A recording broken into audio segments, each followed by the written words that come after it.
Are you seeing signs of inflation beginning to increase? We're seeing very substantial inflation. It's very interesting. I mean, we're raising prices. People are raising prices to us. It's being accepted. I mean, it's not.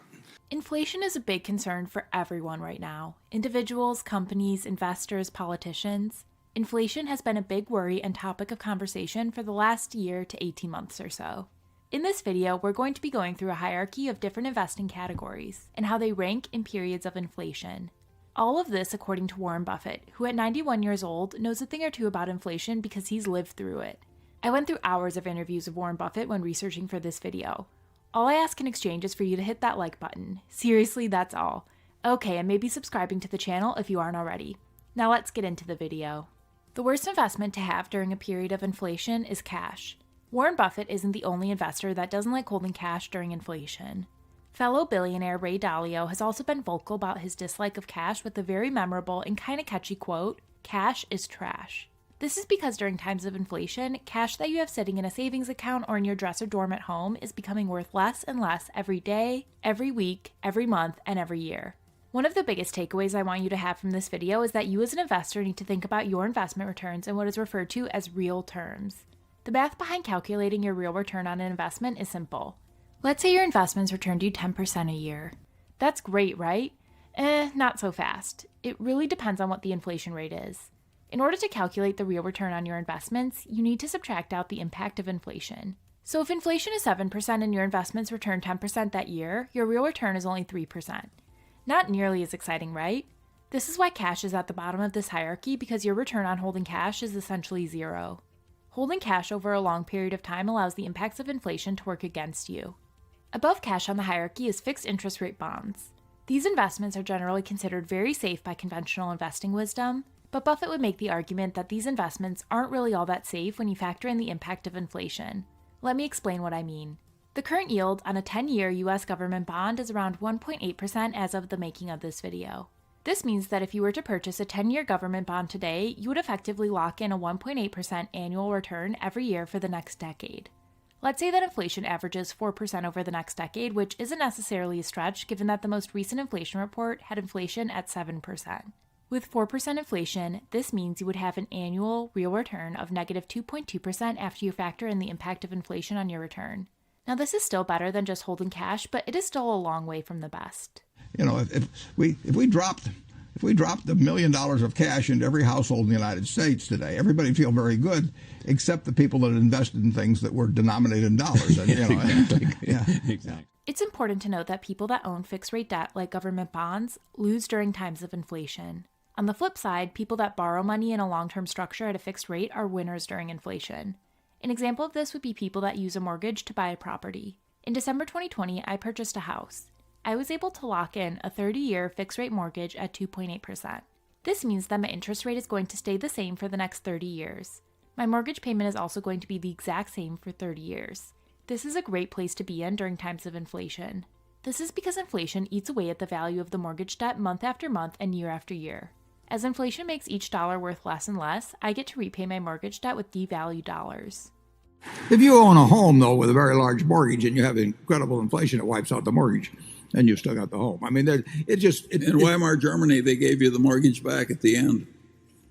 Well, it's very interesting. That's the one thing they did right. Next up on this hierarchy is what Buffett refers to as unproductive assets. These are things like gold, silver, and other precious metals. Now, these aren't terrible to own during a period of inflation because all else being equal, as the price for everything else rises, these things should at least keep up with inflation, in theory.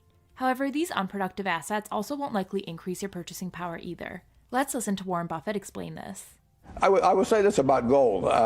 If you took all of the gold in the world, it would roughly make a cube 67 feet on a side. So if you took all the gold in the world, we could have a cube that went down there 67 feet, 67 feet high, and that would be the whole thing. Now, for that same cube of gold, it would be worth at today's market prices about $7 trillion. That's probably about a third of the value of all the stocks in the United States. So you could have a choice of owning a third of all the stocks in the United States, or you could have a choice of owning that little block of gold, which can't do anything but kind of shine there and make you feel like Midas or Croesus or something of the sort. Now, For $7 trillion, there are roughly 1 billion acres of farmland in the United States. They're valued at about $2.5 trillion. It's about half the continental United States is farmland.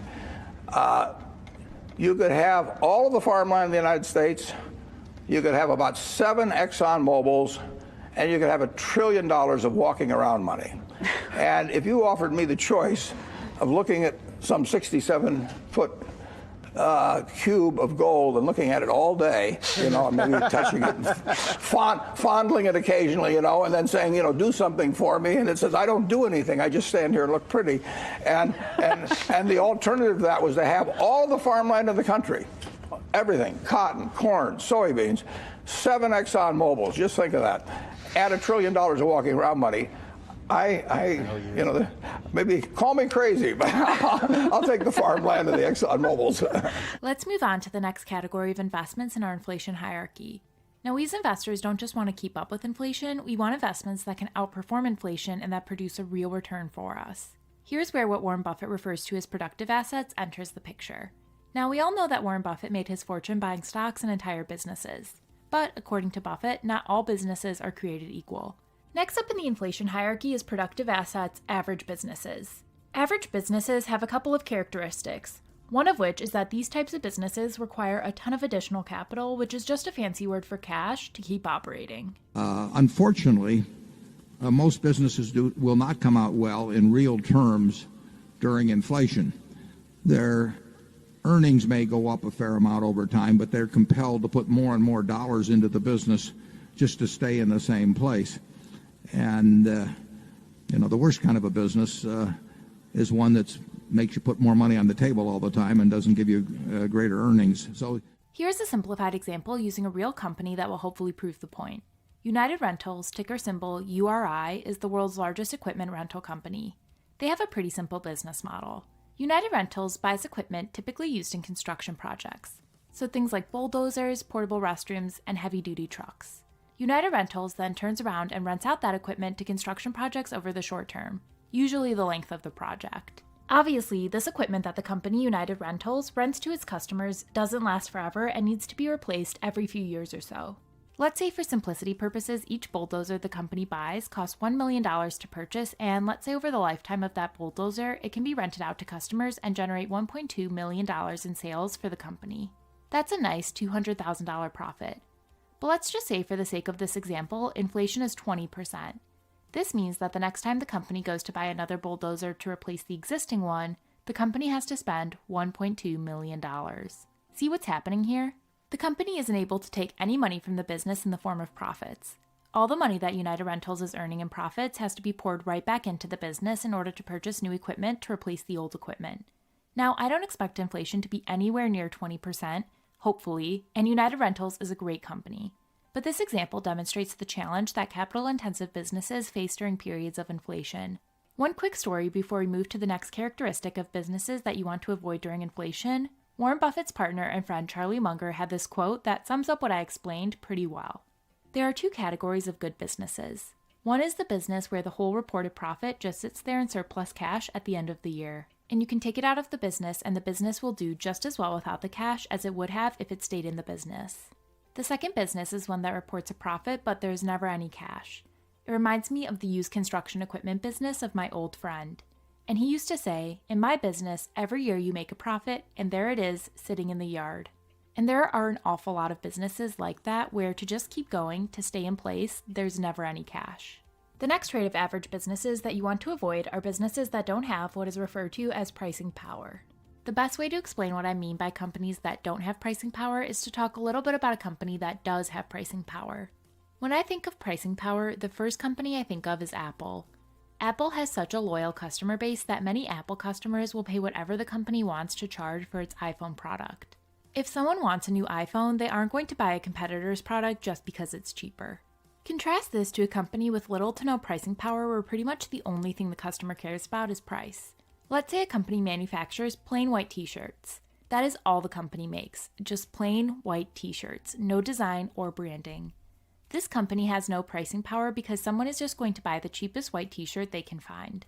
This t-shirt manufacturer also has no ability to raise prices higher than its competitors because the second its prices are higher than its competitors, people are just going to choose to buy the white t-shirts of this company's competitors. An inflationary environment is going to be tough for this company. The cost of materials to make the shirts are increasing, the cost to pay workers to make the shirts are increasing, and the cost to ship the shirts to customers are also increasing. The only thing that isn't really increasing is the price the company can charge for its shirts. Now, do you see why inflation is so challenging for companies without pricing power? Now let's move on to the next investment category on the hierarchy. Let's call these investments productive assets, great businesses. I know, very clever name. Here's another example for you. Remember how in the earlier example we had the business that spent $1 million buying a bulldozer? Let's say instead that our friend John here uses that same $1 million developing a software product that does something like make it easier for creators on YouTube to make videos. Just like in the earlier example, let's say that John makes $1.2 million his first year from that product, a $200,000 profit. Great, but wait, it gets even better. Let's say there is also 20% inflation in this example. This means that John is able to charge 20% more for his software this year than last year. This means that the $1.2 million John had in sales last year turns into $1.44 million due to the 20% inflation. But the great news with this software business is that John doesn't have to reinvest any more money back into the business. He already has the software, and while he may have to spend some money upgrading it and maintaining it, it would be a very minimal amount. This is the opposite of a capital-intensive business in the earlier example. This software business of John's would be what is called a capital-light business because the amount of cash John will have to keep reinvesting in the business just to maintain the operations and product of the business is very minimal. This means that John can actually take his profits out of the business and doesn't have to constantly reinvest his profits back into maintaining the business like in the earlier example of the equipment rental company. In order to find a business that performs well during inflation, you want to find pretty much the exact opposite of the mediocre business that we talked about earlier. You want to find a business with low capital requirements. These are businesses that don't have to constantly be reinvesting large sums of money back into the business to grow. A lot of times these are businesses with very strong brands. Businesses such as Apple, Coca-Cola, or Buffett's very own See's Candies. Other examples of the kind of businesses that have low capital requirements are businesses that don't rely on owning a ton of physical assets, like factories or physical inventory. So think of companies like Microsoft, Facebook, or other technology-focused companies. Pretty much any software company falls into this category as once the software is created and the money is spent in building it, the reinvestment back in the business is relatively minimal compared to most businesses. The other key element of a company you want to own during times of inflation is pricing power. Now, I will be the first one to admit, evaluating a company's pricing power is more of an art than a science, but here are some helpful things to think about. One exercise that I think is helpful is to think about how a customer would react if the company were to raise its prices by 10%. There are a few different reactions customers would have that fall on a spectrum ranging from don't care about the price increase, take my money please, to no way, I'm not paying that. During times of inflation when prices are rising, you want to own stock in companies that are able to easily increase prices for their goods. You want to avoid investing in companies in commoditized industries that struggle to raise prices even during normal times. I want to end this video with some important advice from Warren Buffett. And the best investment of all, I mean, if you're the leading brain surgeon in town or the leading lawyer in town or the whatever it may be, you don't have to keep re-educating yourself to be that in current terms. You bought your expertise when you went to medical school or law school in old dollars, and you don't have to keep reinvesting. And you retain your earning power in current dollars. The best protection against inflation is to invest in yourself. If you're the best at what you do,